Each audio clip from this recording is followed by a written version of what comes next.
నమస్తే, నేను మీ కుప్ప పద్మిని. ఇన్నాళ్ళు మీ సపోర్ట్‌ని నాకందిస్తూ, మీ ప్రేమని నాకందిస్తున్న ప్రతి ఒక్కరికి కృతజ్ఞతలు. ఇప్పుడు చూడబోతున్న ఈ వీడియో కూడా ఖచ్చితంగా మీకు ఉపయోగపడుతుంది. లైక్, షేర్ అండ్ సబ్స్క్రైబ్ చేసి మీ ఇష్టాన్ని, అలాగే మీ సపోర్ట్‌ని నాకందించండి. అలాగే ఈ వీడియో పట్ల మీ అభిప్రాయాన్ని కామెంట్ సెక్షన్‌లో కామెంట్ చేసి నాకు తెలియజేయండి. నమస్తే. నమస్తే. Welcome to our channel. నేను పద్మిని. ప్రస్తుతంతో పాటు ప్రముఖ ఆధ్యాత్మికవేత్త, ప్రముఖ న్యూమరాలజిస్ట్, లక్ష్మీ నరసింహస్వామి ఉపాసకురాలు శ్రీమతి స్రవంతి గారు ఉన్నారు. మాట్లాడదాం. నమస్తే అక్క. నమస్తే పద్మిని. అక్క, ఈ సంవత్సరంలో వస్తున్నటువంటి మొదటి పౌర్ణిమ మహా చైత్రిగా పిలువబడేటటువంటి చైత్ర పౌర్ణిమ వచ్చేస్తోంది. పౌర్ణిమ అంటేనే తెలియని ఒక వైబ్రేషన్ ఖచ్చితంగా ఉంటుంది. ఎందుకంటే ఆయనని చూస్తే అసలు బోరే కొట్టదు. చంద్రుడిని అలా చూస్తూనే ఉండాలని అనిపిస్తుంది. సకల కళ వల్లప్పుడు కానీ ఎమోషన్స్ తో ఆడుకునేటటువంటి ఆట మాత్రం బాబోయ్ నెక్స్ట్ లెవెల్. సో ఎంత ప్రశాంతంగా మనం ఉంటున్నాము, లేకపోతే ప్రశాంతవంతమైన జీవితాన్ని అనుభవిస్తున్నాం అంటే అది ఖచ్చితంగా చంద్ర భగవానుడి యొక్క అనుగ్రహం అని జ్యోతిష శాస్త్రం చెప్తుంది. ఖచ్చితంగా పౌర్ణమికి కూడా విశేషంగా ఎట్లా గ్రహాలు ఎలా ఉన్నా, గోచారం ఎలా ఉన్నా, గ్రహచారం ఎలా ఉన్నా, పౌర్ణమికి అమావాస్యకి మనం పాటించేటటువంటి విధి విధానాలు ఖచ్చితంగా జీవితం మీద ఇంపాక్ట్ ని చూపిస్తాయనేది కూడా తెలిసినటువంటి విషయమే. మరి ఈ మహా చైత్రిని మీరైతే ఎలా చేసుకుంటున్నారు? మమ్మల్ని ఎలా చేసుకోమంటారు? తప్పకుండా చెప్తాను పద్మిని. అందులో క్రోధినామ సంవత్సరం వచ్చే ఫస్ట్ పౌర్ణిమ అనమాట. మంగళవారం నాడు వచ్చింది. కుజుడు పరిపాలిస్తున్నాడు కదా ఈసారి. మరి డామినెన్సా? కుజుడు డామినెన్స్ గురించి నీకు చెప్పాలి, నీకు మైత్రికే చెప్పాలి. నేను డామినేట్ కాదక్క. అదే అలా అనిపిస్తుంది మీకు. నీ మీద నీకు డామినేషన్ కాదు, మాకు తెలుస్తుంది కదా. ఇంత పెద్ద కాంప్లిమెంటే. డెఫినెట్ గా డామినెన్స్ ఉంటుంది. అయితే ఒక్కొక్కసారి ఎట్లా ఉంటుందంటే ప్రేమతో కూడింది ఉంటుంది అనమాట. ఇంకా కాదనే లేవు. అట్లా అనకమ్మా, నువ్వు ఇట్లా అనకమ్మా అని వెంటనే చిన్న పిల్లలా పెట్టేస్తుంది మా అయితే.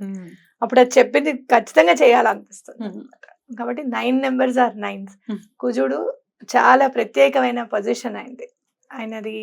అంటే పెళ్లిలోనూ మనం తీయలేము, అలాగే పిల్లల విషయంలో తీయలేము, ఆర్థిక విషయంలో తీయలేము అట్లా. కాబట్టి మంగళవారం నాడు వచ్చే పౌర్ణిమ కాబట్టి చాలా ఇంకా నిజంగా చెప్పాలి అని అంటే సుబ్రహ్మణ్యేశ్వర స్వామి ఆరాధన, అమ్మవారి ఆరాధన, దత్తాత్రేయ స్వామి వారి ఆరాధన చేసుకుంటే చాలా మంచిది. ఎందుకు అనంటే సుబ్రహ్మణ్యేశ్వర స్వామికి మంగళవారం చేస్తే చాలా ఇష్టం ఆయనకి. అలాగే అమ్మవారు కూడా, దుర్గా అమ్మవారికి కూడా మంగళవారం నాడు చేస్తే, మనం దుర్గా ద్వాత్రింశనామాల పెట్టాం కదా, అది చదువుకుంటే కూడా చాలా మంచిది. అలాగే సుబ్రహ్మణ్యేశ్వర స్వామి కరావలంబ స్తోత్రం చదివితే, హే స్వామినాథ అని వస్తుంది చూస్తావా, ఆ కరావలంబ స్తోత్రం చదువుకుంటే చాలా మంచిది. చిత్తా నక్షత్రం ఆబ్వియస్ గా చైత్రమాసం పౌర్ణమి అంటే చిత్తా నక్షత్రమే ఉంటుంది. చిత్తా నక్షత్రం కుజుడికి సంబంధించిన నక్షత్రం. ఇంకా దత్తాత్రేయ స్వామి ఆ శ్రీపాద శ్రీవల్లభులు చిత్తా నక్షత్రంలో పుట్టారు. మంగళవారం నాడు అరుణాచలంలో ఆయన అరుణాచలంలో కొలువై ఉంటారట. అరుణాచలేశ్వరుడు ఆయన కళలతో ఉంటారట అప్పుడు. కాబట్టి శ్రీపాదుడు కళలతో ఉంటారట. కాబట్టి ఎవరైతే ఈ మంగళవారం నాడు అరుణాచల గిరి ప్రదక్షిణ చేస్తున్నారో వాళ్ళందరికీ కూడా మనం చేతులైతే దండం పెడదాం. ఎందుకనంటే అలాంటి అవకాశం వాళ్ళకి నిజంగా కలిగి వాళ్ళు పౌర్ణమి రోజు వెళ్తున్నారు, చక్కగా గిరి ప్రదక్షిణ చేస్తున్నారు. అసలు అరుణాచలంలో వాళ్ళు కాలు మోపారు అని అంటే వాళ్ళకి ముందు మనం దండం పెట్టుకోవాలి. కాబట్టి తప్పకుండా శ్రీపాదుల వారిని కూడా పూజించండి. మంగళవారం, పైగా చిత్తా నక్షత్రం వచ్చింది, పౌర్ణిమ. ఇక మీరు ఎవరైనా కూడా శ్రీపాద శ్రీవల్లభుల చరిత్ర చదువుకోవాలి ఆ రోజు అంటే కూడా చాలా మంచిది అనమాట. చదువుకుంటే చాలా మంచిది. ఇంకా ఏం చేయమంటారు? అలాగే సిద్ధమంగళ స్తోత్రం చదువుకుంటే కూడా చాలా మంచిది. అయితే మంగళవారం పౌర్ణిమ అనేసరికి మనకి మేనిఫెస్టేషన్స్ లో ఏం చెప్తారు అని అంటే, లా ఆఫ్ అట్రాక్షన్ లో మనకి ఏం చెప్తారు అని అంటే, పౌర్ణిమట మనకున్న నెగటివ్ ఎఫెక్ట్స్ అన్ని కూడా తీసేస్తుందట. ఇంట్లో ఉన్న నెగటివ్ ఎనర్జీస్ కానీ, మనలో ఒంట్లో ఉన్న నెగటివ్ ఎనర్జీస్ అన్నిటినీ కూడా పౌర్ణమి వెంటనే క్లియర్ చేస్తుందట, క్లెన్స్ చేస్తుందట. అంటే ఏంటంటే అమావాస్య నుంచి పౌర్ణిమ వరకు ఆ ప్రకృతిలో ఉన్న శక్తినంతా కూడా చంద్రుడు తీసుకుంటాడు అనమాట. అవునా? తీసుకొని అమృతమయంగా ఉంటుంది వెన్నెల కూడా. మనం ఏ రోజు కూడా అమృతాన్ని మనం చూడలేదు, ఎలా ఉంటుందో తెలీదు, కానీ చంద్రుడు ఇచ్చే వెలుగులా ఉంటుందట అమృతం. అందుకే వెన్నెల అంటే అమృతమయంగా ఉంటుంది అని అంటారు. అందుకే అలా ఇష్టంగా ఉంటుంది. అందుకే మీకు చీకటిగా అమావాస్య నాడు ఎంత చీకటిగా అయితే ఉంటుందో పౌర్ణమి రోజు అంత వెలుగు ఉంటుంది అనమాట. ఆల్మోస్ట్ మనకి సంధ్యా వేళ కంటే కొంచెం ఇంకా ముందుకు వెళ్ళిపోయి సూర్యుడు అస్తమిచ్చేస్తుంటే ఎలా ఉంటుంది అలానే ఉంటుంది, క్లియర్ గా కనపడుతూ ఉంటాయి అన్ని కూడా మనకి. కాబట్టి పౌర్ణిమ రోజు మనం దండం పెట్టుకోవాల్సింది ఏంటి అని అంటే, మనకున్న నెగటివ్ ఎఫెక్ట్స్ అన్ని కూడా క్లియర్ అయిపోతున్నాయి. మాకు చాలా సంతోషంగా ఉంది ఈ నెగటివ్ ఎఫెక్ట్స్ క్లియర్ అయిపోతున్నట్టు అని నైట్ 11 o'clock తర్వాత మనం మేనిఫెస్టేషన్ చేసుకోవాలి. అయితే పౌర్ణిమ రోజు మీరు రాళ్ళుప్పు ఒకటి ముందు రోజే తెచ్చిపెట్టుకోండి. సోమవారం రోజే కొత్త ప్యాకెట్ తెచ్చుకోండి. రాళ్ళుప్పు తెచ్చుకుని పెట్టుకుంటే ఏం చేస్తారంటే ఆ రోజు అట్లీస్ట్ మంగళవారం రోజున కొంచెం కళ్ళుప్పు తీసి రాళ్ళుప్పు తీసి నీళ్ళల్లో వేసేసి కరిగిన తర్వాత దాంతో ఇల్లు తుడవండి, మాప్ పెట్టుకోండి. చాలా క్లెన్స్ అయిపోతుంది అనమాట. అలాగే కొంచెం రాళ్ళుప్పు తీసుకొని మామూలుగా లివింగ్ రూమ్ లో ఉంటుంది కదా, లివింగ్ హాల్లో ఎక్కడైనా పెట్టండి. ఆ రోజు బౌల్లో వేసి పెట్టండి. గాజు బౌల్ వేస్తే చాలా మంచిది. నెగటివ్ ఎనర్జీస్ అన్ని కూడా ఆ ఉప్పు అనేది తీసేసుకుంటుంది, డిజాల్వ్ అయిపోతాయి. ఎట్లా అయితే ఉప్పు డిజాల్వ్ అయిపోతుందో నీళ్ళల్లో, అలాగే ఉప్పు డిజాల్వ్ కూడా చేసుకుంటుంది, పీల్ చేసుకుంటుంది, అబ్జర్వ్ చేసుకుంటుంది. కొంచెం ఇంత వాటర్ ఇవ్వండి, అబ్జర్వ్ చేసుకుంటుంది. కొంచెం అంత కంఫర్ట్ లిక్విడ్ వేయండి, దాంట్లో మొత్తం సువాసన వస్తుంది అనమాట. చాలా సేపు సువాసన వస్తుంది. మీరు ఎప్పుడైనా చూడు, కొంచెం ఇంత రాళ్ళుప్పులో కాస్త కంఫర్ట్ వేసి పెట్టు, అసలు ఎంత చాలా అసలు ఎప్పుడు మనం వేస్తున్నట్టే ఉంటుంది అనమాట, స్ప్రే కొట్టినట్టే ఉంటుంది. బ్యూటిఫుల్, ఇది బాగుంది, ఇది చిట్కా పాటి అబ్జర్వ్ చేసుకుంటుంది. అట్లానే నెగటివ్ ఎనర్జీస్ ని కూడా అబ్జర్వ్ చేసుకుంటుంది. నెక్స్ట్ డే మార్నింగ్ ఏం చేస్తారు అని అంటే, అది తీసుకొని వెళ్ళి మీరు ఎక్కడైనా నీళ్ళల్లో కలిపేసి ఆ నీళ్లు మామూలుగా మనం షింక్ లో పారబోసుకోవడము, బయట ఎక్కడైనా పారబోసుకోవడమే చేయండి. బయట పారబోస్తే మంచిది. నెగటివ్ ఎనర్జీ మనం బయటకు పంపించేస్తున్నాం అనమాట, ఇంట్లోంచి కూడా కాకుండా బయట నుంచి బయటకి పంపించేస్తున్నాం. ఈ రెమెడీ చేస్తే చాలా మంచిది. మనకి చంద్రుడు అనగానే మనకి ఎవరు గుర్తుకొస్తారు? ఆ చంద్రమౌళీశ్వరుడు గుర్తుకొస్తాడు. అలాగే ఆ లలితా పరభట్టారికాదేవి గుర్తుకొస్తుంది. మన శ్యామలమ్మ, వారాహి అమ్మలు గుర్తుకొస్తారు. ఖచ్చితంగా మంగళవారం నాడు వచ్చింది కాబట్టి ఈ రోజు ఎటువంటి పరిస్థితుల్లోనూ తప్పకుండా శ్యామలమ్మవి 16 నామాలు, అలాగే వారాహి అమ్మవారికి సాయంత్రం ఆవ నూనెతో దీపం పెట్టండి. ఆవు నెయ్యితో లలిత అమ్మవారికి దీపం పెట్టాలి. ఆవ నూనెతో మన వారాహి అమ్మవారికి దండం పెట్టుకోవాలి. ఇంట్లో ఎవరైనా మీరు ఇల్లు కొనుక్కోవాలనుకుంటున్నారు, ఎప్పటి నుంచో అవ్వట్లేదు అనుకుంటే గనక వారాహి అమ్మవారికి తప్పకుండా చెప్పండి. ఎదురుగుండా మీ అమ్మ కూర్చుంటే మీరు ఎలా అయితే మాట్లాడతారో, అమ్మ ఇల్లు ఎలా అయినా సరే మాకు వచ్చేటట్టుగా చూడమ్మా, ప్రతి పౌర్ణమికి మేము నీకు పూజ చేసుకుంటాం అని చెప్పి దండం పెట్టుకోండి. మీకు ఎప్పుడు మంగళ శుక్రవారాలు కంటిన్యూగా చేయడం మీకు కుదరకపోతే ప్రతి పౌర్ణమికి తప్పకుండా మీకు పూజ చేసుకుంటాం, ప్రతి అమావాస్యకి నీకు పూజ చేసుకుంటానని చెప్పి నామాలతో పూజ చేసుకోండి. అయితే ఒకసారి ఆ నామాలు కూడా చదివి వినిపించండి అక్క, మన వాళ్ళకి ఉపయోగపడుతుంది కదా. తప్పకుండా చదివి వినిపిస్తాను. పొద్దున్న శ్యామలాదేవిది, సాయంత్రం ఏమో వారాహి అమ్మవారిది చదవండి. చదివిన తర్వాత మీరు ఏం చేస్తారంటే ఒక 55 రూపీస్ వారాహి అమ్మవారి దగ్గర పెట్టండి. పెట్టి కాయిన్స్ అయినా పర్వాలేదు, note plus coin 5 rupee coin ఒకటి ఉండి మిగతాది నోట్లైనా పర్వాలేదు పెట్టి, అది ప్రతి నెల పౌర్ణమికి ఈ 55 రూపీస్ పెడతాము. ఇల్లు కట్టుకునేటట్టుగా చూడండి, లేకపోతే ఈ భూ వివాదం ఏదైనా ఉంటే అది తొలగింప చేయలేదు కదా, చెయ్యమ్మా అని చెప్పి అమ్మవారికి దండం పెట్టుకోండి. ఎందుకు 55 మేనిఫెస్టేషన్ లో టెక్నిక్ అన్నమాట. అలా మీరు 5 వీక్స్ పెట్టే లోపల మీ కోరిక తీరుతుంది. అద్భుతం. 555 టెక్నిక్ వస్తుంది అక్కడ, తప్పకుండా తీరుతుంది. అద్భుతం అక్క. ఒకసారి నామాలు కూడా చదువుతారా? తప్పకుండా చదువు. ఆ విఘ్నేశ్వరుని పాదపద్మములకి నమస్కరిస్తూ మనం ఇప్పుడు 16 షోడశ నామాలైనవి అంటే రాజశ్యామల అమ్మవారికి షోడశ నామాలు చెప్పుకుంటున్నాం.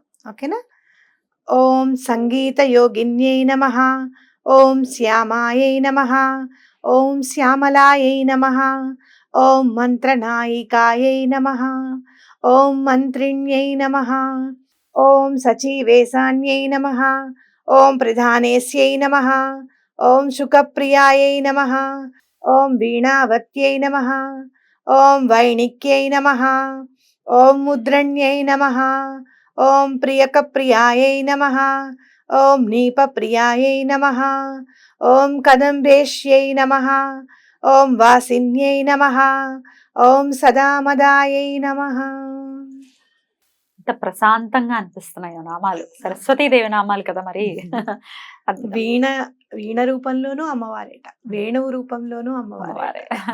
అంటే నాదము అనే దాంట్లో మనకి శ్యామలమ్మ ఉందన్నమాట. నాదం ఎక్కడి నుంచి వచ్చింది? మనకి శివుడి డమరుకం ఉమ్. మోగిస్తే ఆ నాదంలో నుంచి వేదాలు పుట్టాయి అన్నమాట. అవును, అవును. అంటే నాదస్వరూపిణి అంటే వేద స్వరూపిణి కూడా శ్యామలమ్మే, అంటే సరస్వతీదేవి సరే. రూపం. ఎలాంటి సమస్య అయినా మీకు చదువుకు సంబంధించింది, గవర్నమెంట్ జాబ్కి సంబంధించింది, అలాగే ఏదైనా వర్క్ అవుతుంది గవర్నమెంట్ ఆఫీస్లో, మీకు ఎక్కడ సంతకాలు అవి అవ్వట్లేదు, అలాంటి పనులైనా కూడా అమ్మవారి వల్ల తప్పకుండా అయిపోతుంది. ప్రైమ్ మినిస్టర్ అనుకోండి, ఇంకా అంతే. ప్రైమ్ మినిస్టర్ కింద అందరు మినిస్టర్లు ఉంటాయి అన్నమాట. అమ్మ చూడు కాస్త అని చెప్తే చాలు, వీళ్ళదేదో విషయం చూడని చెప్పి చెప్తారనమాట అమ్మవారు. కృష్ణుడే శ్యామలమ్మ. శ్యామలమ్మ. అందుకే కృష్ణుడు. అందుకే లలిత అమ్మవారే రామస్వరూపంగా అనుకుంటే, ఆ రాముడు శ్రీరామచంద్రమూర్తి కొన్ని కృష్ణుడికి అప్పచెప్పాడు అనుకోవాలన్నమాట. ఖచ్చితంగా. మీరు చూస్తే రామచంద్రమూర్తి తర్వాత కృష్ణుడు కొంచెం చాలా తెలివిగా ఉన్నాడే, ఇంకా కొంచెం ఇంకా చాలా లౌక్యం అనేది కనబడుతుంది స్వామిలో. ఆ లౌక్యం అనేది ఖచ్చితంగా కావాలి యుగ ధర్మాన్ని పాటించి అని చెప్పి మనం తెలుసుకోవాలి. అందుకే శ్యామలమ్మని పూజించాలి. ఎందుకు? లలిత అమ్మవారు లేరా, శ్యామలమ్మని పూజించడం ఎందుకు, లలిత అమ్మవారినే పూజించండి అని అంటే, ఎప్పుడైతే మనకి లౌక్యం కావాల్సి వస్తుందో, ఇంకొంచెం ఎక్కువగా మనం అమ్మవారి కంటే కూడా ఇంకా ఎక్కువగా మనం ప్రదర్శింపజేయాల్సి వస్తుందో, అలాంటి చోట్ల శ్యామలమ్మని తీసుకునే వెళ్ళాలి, పనులు అక్కడే అవ్వాలి. ఖచ్చితంగా. అద్భుతం. అయితే ఇవి పొద్దున్న ఈ నామాలు చదువుతూ చక్కగా ఏదైనా పువ్వులు వేస్తూ, చదవటం రాని వాళ్ళు వింటూ కూడా పువ్వులు వేసుకోవచ్చు. ఏ పువ్వులు వేయమంటారు? నీలం పువ్వులు దొరికితే గనక మీకు నీలం శంకు పువ్వులు దొరికితే చాలా మంచిది. అలాగే మీకు అలా దొరకకపోతే నీలం చామంతి ఉంటుంది, కొంచెం వైలెట్ నీలం కలిపి, అవి వేసినా కూడా చాలా మంచిది అన్నమాట. ఓకే. ఇక సాయంత్రం వారాహిదేవి నామాలు, ఆ నామాలు ఒక్కసారి. తప్పకుండా. వారాహి నామాలు అయితే అసలు చాలా మిరకిల్ చేస్తాయండి నిజంగా. అవునా?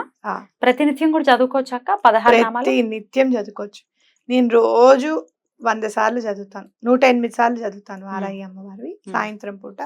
నాకు చాలా నేను ఏదో పూజ చేసుకోలేదే అన్న బాధ నుంచి అసలు ఎంత తొందరగా బయటకు వచ్చేస్తాను, చాలా పెద్ద పూజ చేసేసుకున్నాను ఇవాళ అని అనిపించేస్తుంది అనమాట. ఇంకా వారాహి అమ్మవారి నామాలు కూడా చదువుకుందాం. ఆ విఘ్నేశ్వరుని పాదపద్మములకు నమస్కరిస్తూ వారాహి ద్వాదశ నామావళి.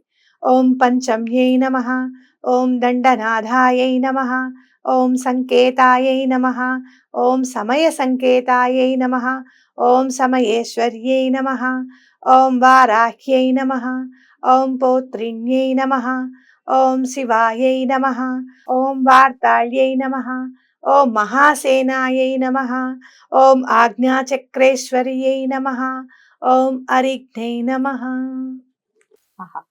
ఏమి నామాలక్క? మనకి అమ్మవారి నామాలు చూస్తుంటేనే అర్థమైపోతుంది పద్మిని.